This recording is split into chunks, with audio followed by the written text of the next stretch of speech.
Hi everyone, Lewis from Skullbusters, and today I'm going to be taking you through an 800pp setup for the Suzuki Escudo Pikes Peak. Now I've tested a load of setups, ballasts, ride heights, powertrains, and I think I found the best setup for 800pp. The car does have a downside, but we'll come on to that later. So I'll just show you this flying lap that I did, just to show you how fast the car is, and then we'll get into the tune. So due to the power curve on this car, it is a bit of a different car to drive compared to other cars. So when we come into this first corner, you'll see it braking heavy, taking it down into second gear, so we get that instant turbo hit and taking us through the gears. If you don't, you'll experience loads of turbo lag and the car just won't take you.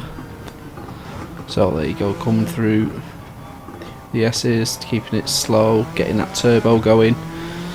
Speeding up to the long hairpin, bring it down to third gear, and then get on the power as soon as you can.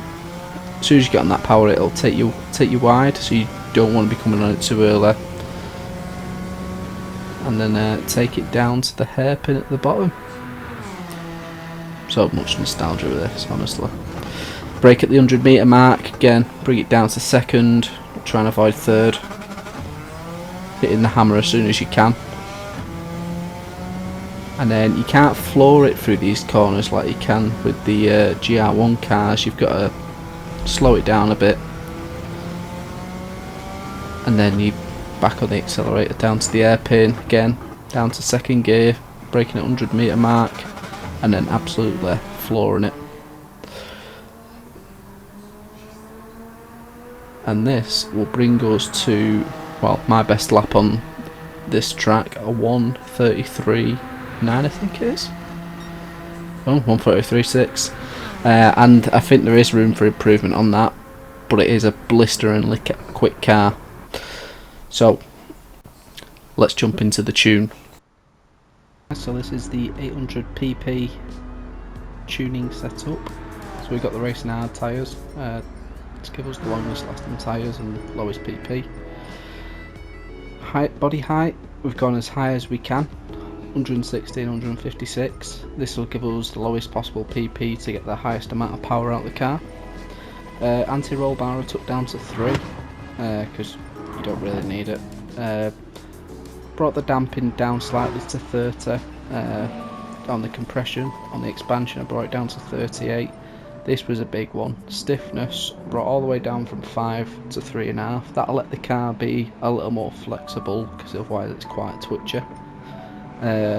Push the camber angle up to 1.8 so it gets more grip through the corners, and then just sorted the toe out so it's 0.1 outwards on the front, so you're getting a bit more oversteer potential on the front of the car, and then a bit of stability on the back of the car with the 0.1 toes in.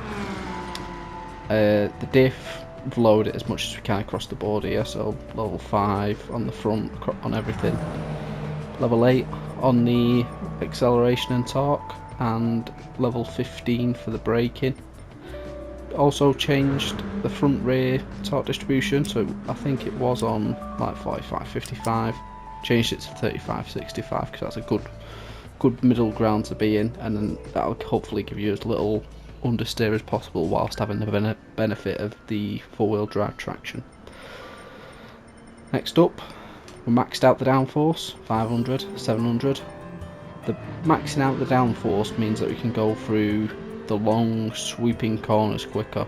That's in particular for the rear downforce. The front downforce will help us get through those slower corners. And then I put ballast of 48 to -50. And what that did is, if you can see down the bottom right, that's low speed number, 0.65 low speed stability. That just means that the car's easier to turn in the lower speed corners.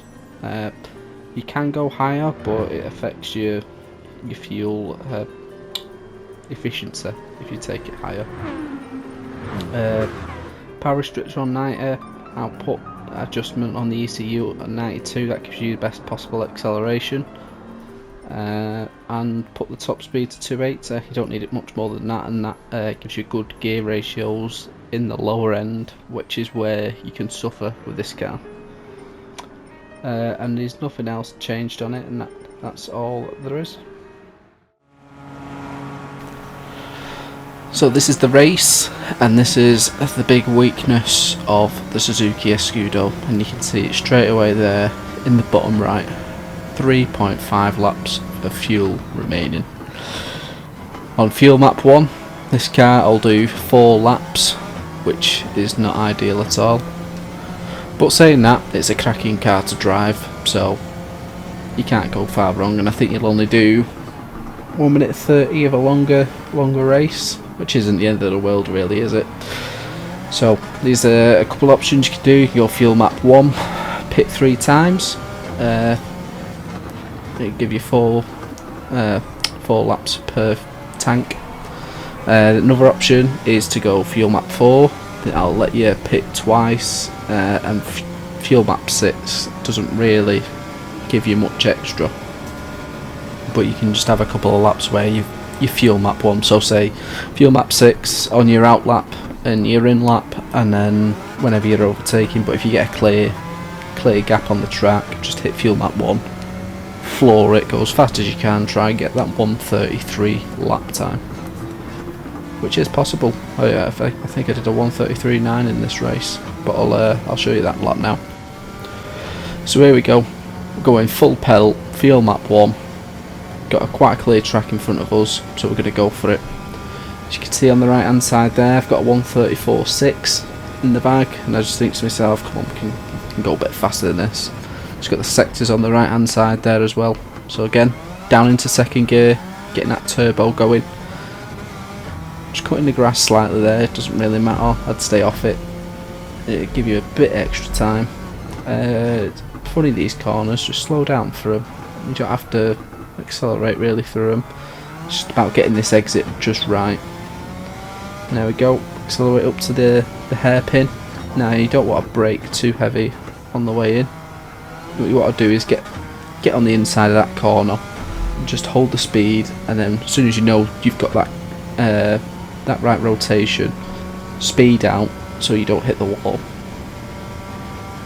Again, up to the top, looking for the 100 mark, braking on the 100 mark, coming off the brakes, letting the car roll through the corner to get the most rotation out of it, and then accelerating out as soon as we know we've got that clear run. Does like to wobble in second gear, wheel spin, but it's fairly easy to control. Again, 100 mark, down into second, coming up to a bit of traffic here now.